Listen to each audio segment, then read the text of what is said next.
இரட்டை இலை சின்னத்தை மீட்க இன்னும் 2 லட்சம் பிரமாண பத்திரங்களை தாக்கல் செய்வேன் என்றும் தேர்தல் ஆணையத்திடம் கூடுதல் அவகாசம் கேட்டுள்ளதாகவும் தீபா கூறியுள்ளார்.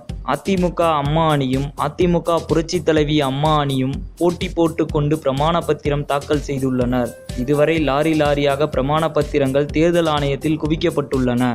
ஜூன் 15ஆம் தேதியன்று டெல்லி சென்று தேர்தல் ஆணையத்திடம் தங்கள் பங்குக்கு 52,000 பிரமாண பத்திரங்களை தாக்கல் செய்துள்ளனர். கூடுதலாக தேர்தல் ஆணையத்திடம் அவகாசம் பெற்றுள்ள தீபா தொண்டர்கள் தன் பக்கமே இருப்பதாகவும் மேலும் 2 லட்சம் பிரமாண பத்திரம் தாக்கல் செய்ய போவதாகவும் கூறியுள்ளார்.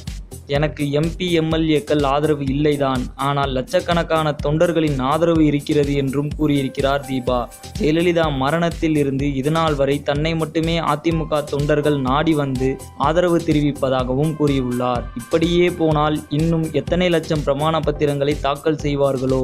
ஒரே நிர்வாகியே 3 அணிக்கு ஆதரவாகவும் பிரமாண பத்திரம் கொடுத்திருப்பதாகவும் தகவல்கள் தெரிவிக்கின்றன. சினிமா மற்றும் அரசியல் செய்திகளை உடனுக்குடன் தெரிந்து கொள்ள சப்ஸ்கிரைப் to Today Cinema.